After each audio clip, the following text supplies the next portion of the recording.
Harvey would be so thrilled to be able to introduce the next awardee.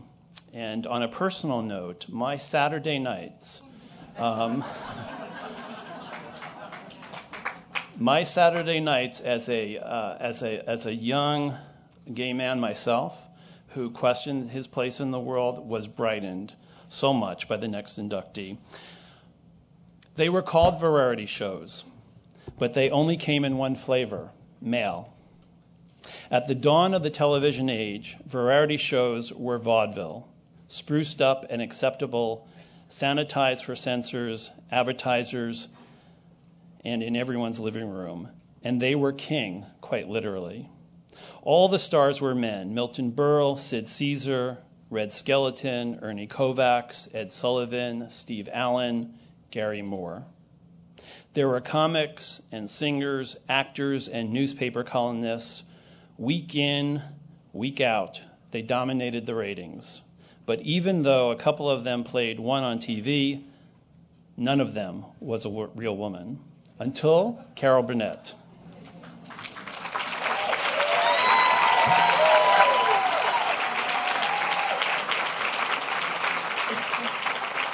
Born in San Antonio, Texas, Burnett was raised in Hollywood primarily by her maternal grandmother. She majored in English and theater at UCLA. She discovered she had a gift for making people laugh and went to New York to prove it. She worked with the nightclub circuit, landed guest spots with Alan Sullivan, Jack Parr, and after an amazing performance in the 1959 off-Broadway musical Once Upon a Mattress, Carol was hired as a regular on the Garry Moore Show. After 3 seasons and a couple of Emmys, CBS signed Carol to a long contract. 5 years later, the network found the audacity to turn the contract into a television show. Variety finally had a queen. She ruled from 1967 until 1978, presiding over gifted court of comic actors like Harvey Korman, Tim Conway, Lyle Wagner, and Vicki Lawrence. The Carol Burnett Show set standards for excellence, won 23 Emmys, and ruled the ratings. It also paved the way for Cher, Ellen DeGeneres, Bonnie Hunt, Joy Behar, and arguably even Oprah.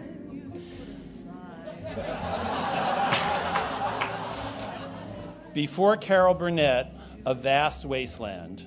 After Carol Burnett, the sky's the limit.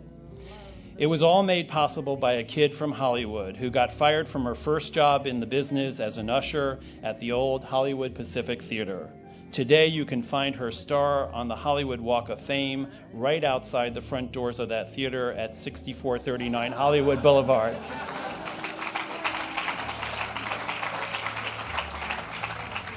The state of California honors Carol Burnett, who couldn't make it as an usher, but found a way to make audiences keep quiet and pay attention after all.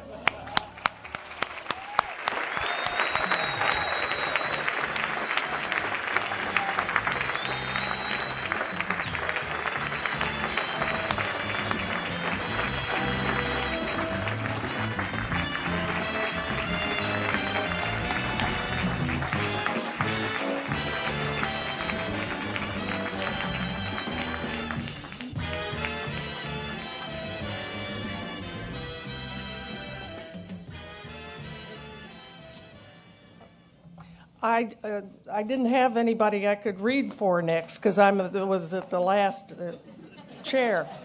But I do want to say I was a very good usherette. It was the manager who was nuts. No, really, we had to wear these funny costumes, with the epaulets and a fez here and balloon pants, and all that outfit and everything. And he made us cut square corners across the lobby and then get to our posts. And I was the girl who had the loudest voice, and I was the tallest, so he put me in an amber spotlight, and then they would signal, and I would say, aisle 2, straight ahead, or the stairway to your right. And so, but, no, I was good. And And so then this one night, they were showing Strangers on a Train, and it was my favorite movie, and I had a crush on Robert Walker. And so I was in front of aisle 2 this one night, and this was the times when people would come and they'd see a movie, and then they would get up and leave, and then they'd come back, or they'd come in the middle of the show, you know. And so this couple came in and wanted to be seated. Now, this was a Hitchcock film. And they wanted to be seated the last 5 minutes of a Hitchcock film. And I said, oh, please, wait, go get some water and go do something, you know, but it's the last, and it'll start over again in about 10 minutes, and then you can see it from we want to sit down. And I said, please, and the manager came up, and he said, what's going on here?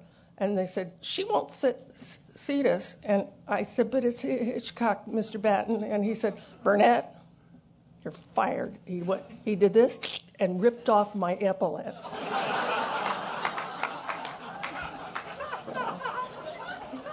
So when they said, where do you want your star? This